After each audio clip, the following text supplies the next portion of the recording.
Social media पर जैन समाज के सबसे लोकप्रिय जैन न्यूज चैनल महालक्ष्मी की ओर से आपके पास सुबह सुबह बस 14 का दिन सादर जय आशीर्वाद करेंगे।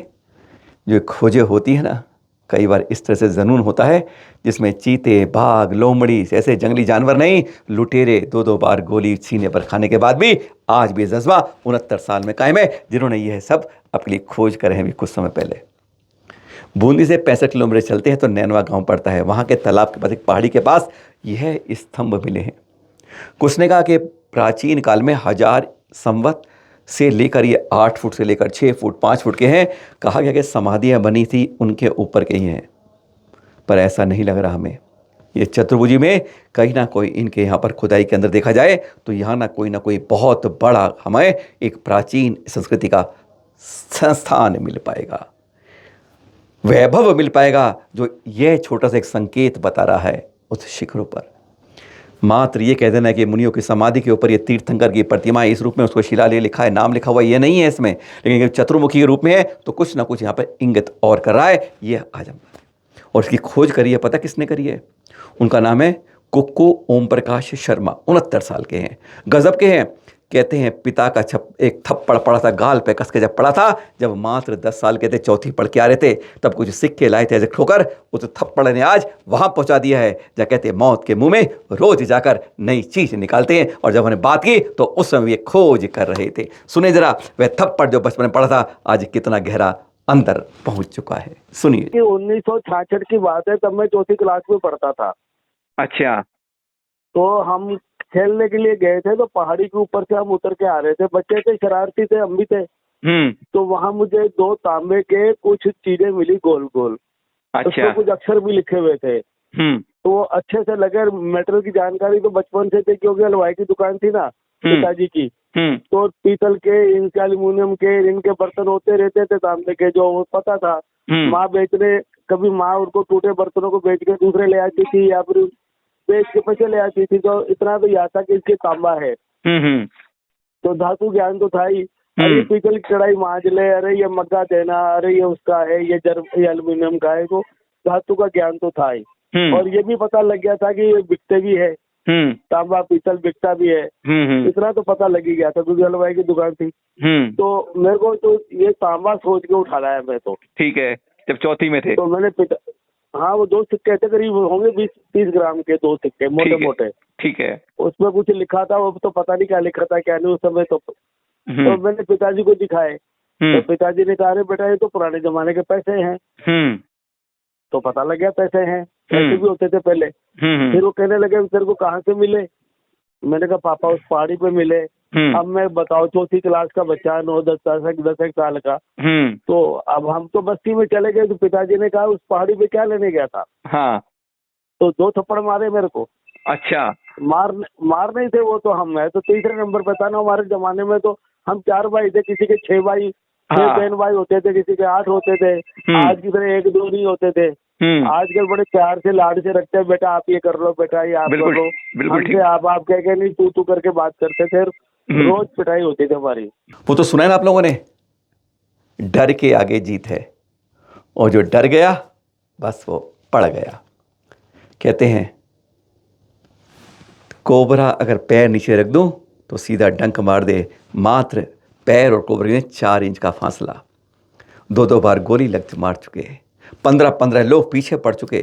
कहते हैं बाघ, चीते, लोमड़ी, हालू, साहब इनसे डर नहीं लगता।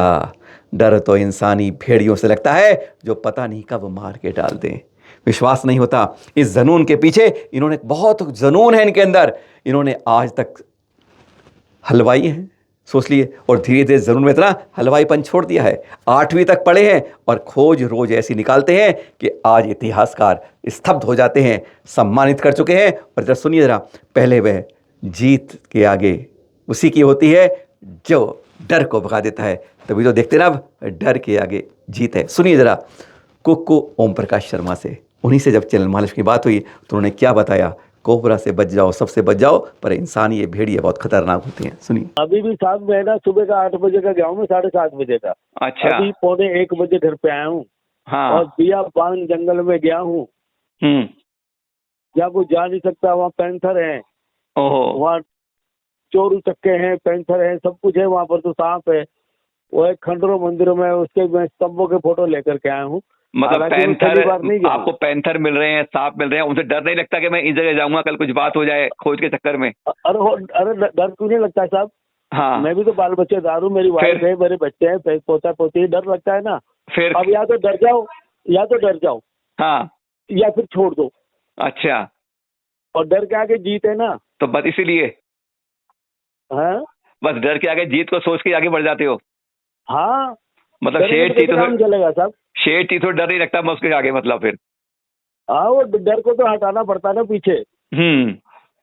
वो जो तो डर के तो फिर सारे डर ही तो रहे, कौन खोजे कर रहा है? बिल्कुल ठीक बात है।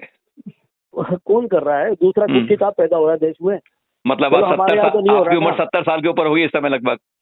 मैं 69 का हो जाऊंगा 5 महीने बाद। 69 के हो जाओगे, और आपको मतलब तभी भी आज इस उम्र में भी शेर चीतों के साथ सांप के साथ जाते हुए डर नहीं लग रहा दुर्लभ चीजों को ढूंढने के लिए? नहीं लगता है मेरे को नहीं लगता है, लेकिन डर के आगे जीत है ना।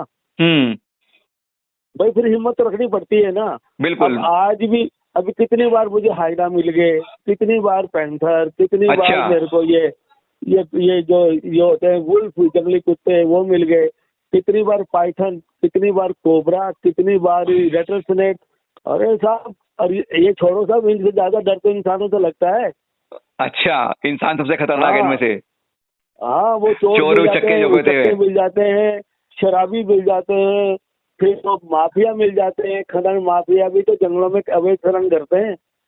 2 बार तो मेरे पे गोली चल चुकी। अच्छा। कई बार लोगों ने मेरा पीछा किया, मेरे को घेर के मारने की कोशिश की। ओहो। वो तो भगवान ने जवानी भी ऐसी दी थी ना, अच्छी वाली। तो मैं तो भाग गया, हाथ ही नहीं आया उनके। अच्छा। हाँ, अरे रुक जाओ, रुक जा जाने वाले, रुक जा वरना गोली मार देंगे। 15 आदमी पहाड़ों पे चढ़ रहे हैं, मैं ऊपर हूँ। अरे मैंने कहा तुम गोली मारो, तोप मारो, मैं रुकने वाला नहीं। अच्छा। भागा मैं तो। ऐसी जिंदगी गुजरी है। अब क्या करेंगे मेरे साथ, मुझे पता है। अभी जो मेरे पीछे चढ़ रहे हैं पहाड़ के ऊपर, तो मेरे को प्यार थोड़ी करेंगे। तो ये क्या करते हैं हमारी तरफ जंगलों में, ऐसा करते हैं साहब, पहले तो बहुत बुरा मारते हैं नए आदमी को, अनजान आदमी को। रास्ते चलते को लूट रहे थे साहब, लठ मार के सर फोड़ के फिर घड़ी वड़ी खोसते हैं, फिर बटवा निकालते हैं। अच्छा। तो पहले तो साले मारते हैं, फिर उसके बाद लूटते हैं। फिर जैसे पैंट पहन रखी है, शर्ट पहन रखी है, तो उसी से बांध देंगे पेड़ को, भाग जाएंगे। अच्छा। तो मुझे याद था कि मेरे साथ अब यही होगा। और जंगल के रास्ते में जानता ही था, और जंगल के लोगों को भी जानता था कि कहाँ कहाँ टपरी, कहाँ कहाँ घर है, कहाँ मेरे को शरण मिल सकती है। तो फिर बच गया मैं। अच्छा, मतलब जिंदगी में हो गया सब। कई बार मौत के मुंह के कुएं से निकल चुके हो, मतलब आप वहाँ सीधी बात? कई बार तो कोबरा से मेरी दूरी नहीं है 4-4 इंच की। ओहो। जैसे अच्छा। मेरा एक पैर हवा में, दूसरे पैर के नीचे कोबरा। तो अच्छा। कुछ के पीछे सरका हूँ मैं। और कितनी बार फुफकारे मारी है मेरे को साहब। पेड़ के नीचे बैठे हो, पत्तों के नीचे बैठे हुए, फू फू। और वो जो छन छन बजता है सांप, हाँ, उसकी आवाज आती है, वो मेरे पास घूम रहा, छनन छनन की आवाज करके। सब बात ऐसी है, मैं आपको बताऊं जैन साहब, ये ईश्वर करवाता है और वो व्यक्ति करता है जिसको उसने चुना है। और कुछ आपको इतिहास के बारे में बताएं, इनके बारे में क्या खोज की? बिजोलिया की बहुत खोज की इन्होंने की है, पर उससे पहले पूछते हैं, यह जो खोज की इन्होंने, तो कैसे इनके अंदर जज्बा आया? इस 69 साल की उम्र में अपनी बाइक उठाते हैं, नदियों के बीच से निकल जाते हैं, कहते हैं 150-150 किलोमीटर एक दिन में नाप लेते हैं। मौत के मुंह से निकलकर जब आते हैं तो कहते हैं खुशी 16 गुना बढ़ जाती है। तो इनसे पूछा हमने कि यह खोज कैसे की, तो सुनिए जरा उनसे। तब उन्होंने बताया ये हमें जो स्तंभ मिले हैं तीर्थंकरों के, कैसे फूलने समाये थे वो। सुनिए। अरे साहब, मैं नैनवा 20 बार हो आया। लेकिन क्या है कि हम अभी जो मैं ना अलग से रास्ते से गया था। अच्छा। उधर क्या है, 4 लाइन हाईवे बन गया है, एक हाईवे बन गया। तो हाईवे से फिर नैनवा के अंदर जाना पड़ता है। तो वहाँ उस रास्ते में पहली बार गया था। अच्छा। तो जैसे भी मैं जा रहा था, तो नैनवा का जो तालाब है बड़ा सुंदर है। उसके पास ये पत्थर गड़े हुए थे, खड़े। हाँ।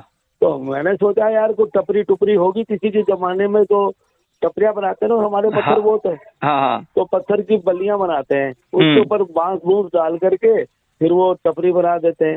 तो मैंने कहा यार तो टपरियां टुपरियों के पत्थर होंगे। तो फिर मैंने कहा यार एक बार देख के आना चाहिए। तो जो नैनवा का तालाब है ना उसके पास में एक वो शमशान है, उसकी बाउंड्री भी हो रही है। तो उसी की पहाड़ी के टीले पे ये पत्थर गड़े हुए थे। अच्छा। तो जब मैं वहां पर गया तो मेरी तो दिमाग हिल गया मेरा तो। और मैंने कहा ये मैं क्या देख रहा हूँ यार। और मैंने कहा इसमें तो जैन मुनि है, हम तो जानते हैं ना अब जैन मुनि कैसे होते हैं। तो और मैंने कहा तो जैन मुनि है और ये तो मेमोरियल है उनके। मैंने कहा समाधियां हैं उनकी और उसमें तो शिलालेख भी खुदे हुए सारे के सारे जो स्पष्टता पढ़ने में आ रहे हैं। अब वो कोई 4 फुट का है, कोई 6 फुट का है, कोई 5 फुट का, एक उसमें 8 फीट का भी है। तो मैं तो खुशी के मारे झूम गया। बिजोलिया में जो शिलालेख मिले थे ना, जानते हैं आप, जहाँ से पहचान के बाद मुनि पुंग सुधार जी ने कह दिया कि ज्ञान कल्याणक यहीं पर उपसर्ग हुआ था, कमठ का जो कहा जाता है बिजोलिया के अंदर। वहाँ पर भी कहते हैं उसके आसपास से लेकर इन्होंने ऐसी खोज करी है, एक एक नदी 35 किलोमीटर 50 किलोमीटर बदलती है नाम, और कहते हैं सबसे बड़ी विश्व की लॉक पेंटिंग जो इन्होंने ढूंढी है, सबसे बड़ा इन्होंने ही ढूंढा है। कुक ओम प्रकाश ने इन्होंने चैनल बात की और फिर उन्होंने बताया किस तरीके से निकाली। जरा देखिए वो बिजोलिया से कहानी, और उन्होंने किस तरह से एक नई खोज, 100 से ऊपर खोज ज़्यादा कर चुके हैं, और ऐसे जिनके बारे में कोई जानकारी नहीं, पहली बार नेशनल म्यूजियम पहुँचे तब जाके पता चला कि जो मैं रोज़ देखता हूँ वो तो यहाँ पे इतिहास में दर्ज हो जाता है। सुनिए जरा इनसे, बिजोलिया से वह कहानी। मैंने गुप्त काल के लेख ढूंढे बिजोलिया के क्षेत्र में।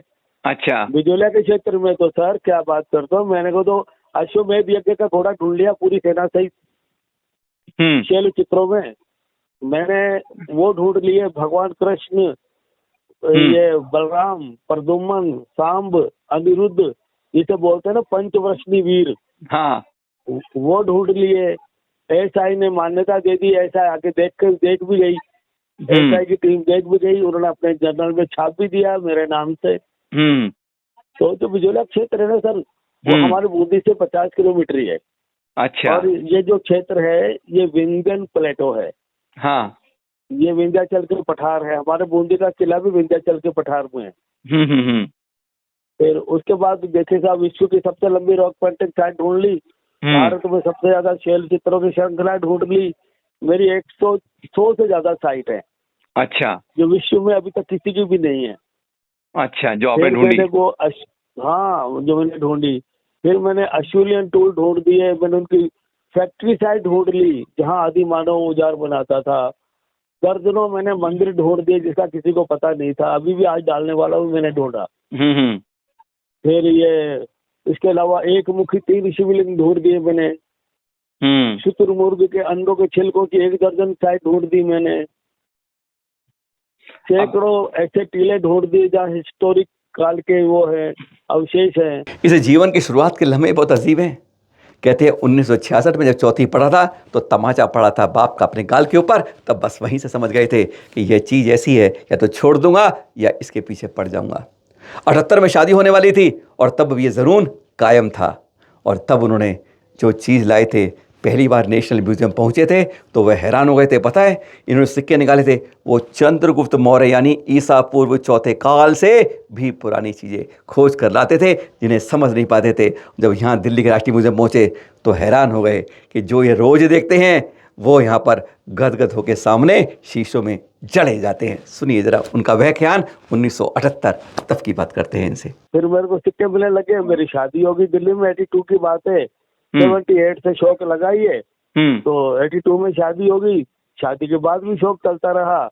फिर किसी ने कहा कि ये भाई ये सिक्के जो तेरे इतने इकट्ठे हो गए, तेरा ससुराल दिल्ली में, वहाँ क्यों नहीं दिखाता, ये कितने पुराने।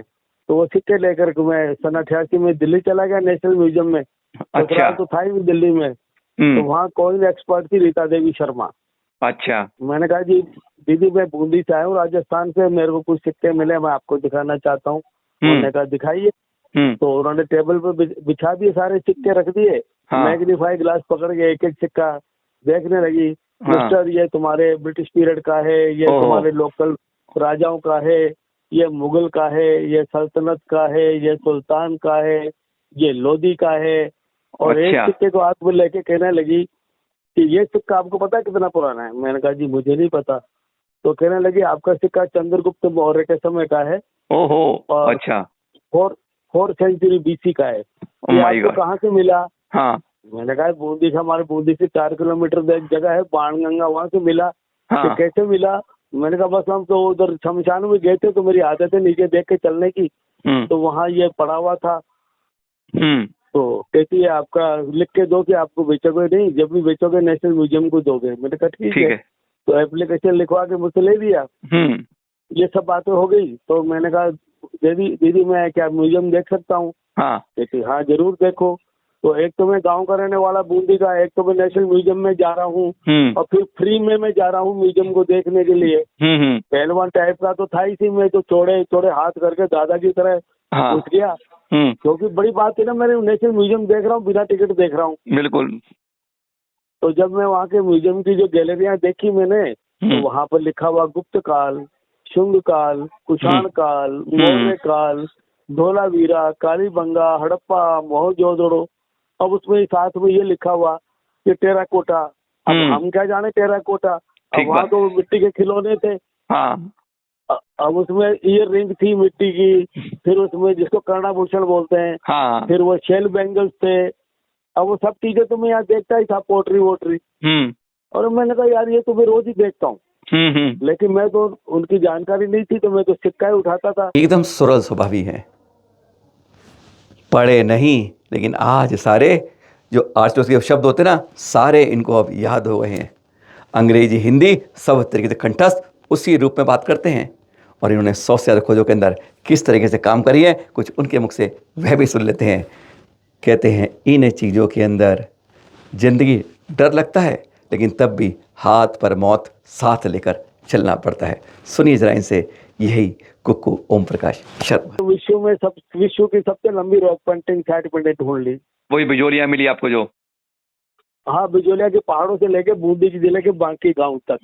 उसकी जो लेंथ है वो 35 से 40 किलोमीटर है। सिर्फ एक नदी है, जो नदी आगे चल के 2 भागों में बट जाती है। हाँ, पहले इसका नाम होता है रेवा, फिर इसका नाम हो जाता है छाजा, फिर इसका नाम हो जाता है मांगली, फिर इसका नाम घोड़ा पछाड़ू इसमें से निकल जाती है।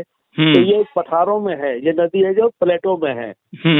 माउंटेन भी है, प्लेटो भी है। तो प्लेटो के अंदर जो है ना, जो नदियों से जो पानी काट काट के जो छज्जे बन गए, उसमें शेल्टर बन गए, तो उसके अंदर ये रॉक आर्ट है। अच्छा, जिसे शैल चित्र कहते हैं। तो सिर्फ शैल चित्र नहीं है, और शैल चित्र है तो पूरे 40 किलोमीटर तक है। ऐसे नहीं है कि कंटिन्यू है। अच्छा, जैसे एक आ गई, फिर आधा किलोमीटर बाद, फिर 1 किलोमीटर बाद, फिर कंटिन्यू, फिर आधा किलोमीटर बाद, फिर 1 किलोमीटर बाद, कहीं 1.5 किलोमीटर बाद। तो ऐसी पूरी की पूरी बेल्ट है। और वहाँ सिर्फ सर रॉक पेंटिंग नहीं है, वहाँ स्टोन टूल्स भी हैं जो आदि मानव जो बनाता था ना, पत्थर के औजार। उसमें अश्यूलियन टाइप के भी हैं, उसमें मिडिल पैलियोलिथिक भी हैं, उसमें अपर पैलियोलिथिक भी हैं, उसमें मेसोलिथिक भी हैं, उसमें माइक्रोलिथिक भी हैं। ये सब मैंने वहाँ से सीखा दिल्ली से। फिर अच्छा। वहाँ पर मैंने वो ये जो नदी किनारे के जो टीले होते हैं ना मैदान में, हाँ, तो वहाँ मुझे एक टीला मिला, माउंड मिला। तो जब वहाँ से जो चीजें मिली, मेरे को कॉपर होल्ड मिला, मेरे को टेराकोटा खिलौने मिले, मेरे को पोट्री मिली, मेरे को कॉपर होल्ड मिला। मेरे को उसमें चीजल, एक्स, फिर एरोहेड, फिश हुक, ये बैंगल चूड़ी, आयरन, कॉपर स्लैग, ये सब चीजें मिली मेरे को। सुना अपने कुक्कू से, 69 साल 8वीं पढ़े हलवाई और बन गए आर्कियोलॉजिस्ट। कहते हैं चप्पे चप्पे पर कहीं खोदो तो वहीं कोई नई चीज़ निकल जाती है। रोज़ सुबह 8 बजे चले जाते हैं जैसे हमने बात करी, और 150 किलोमीटर बाद के 1:30, 2, 2:30 बजे 3 बजे तक वापस आते हैं। तो कहीं ना कहीं कुछ खोज, नदी के कोने से, पहाड़ के ऊपर से, पेड़ों के छांट से कहीं ना कहीं कोई चीज़ निकाल लाते हैं। जुनून चाहिए अंदर, ऐसा जुनून अगर हमारे भीतर आ जाए अपने तीर्थ श्रेष्ठ में, तो फिर कहना ही क्या। सादर जय श्री।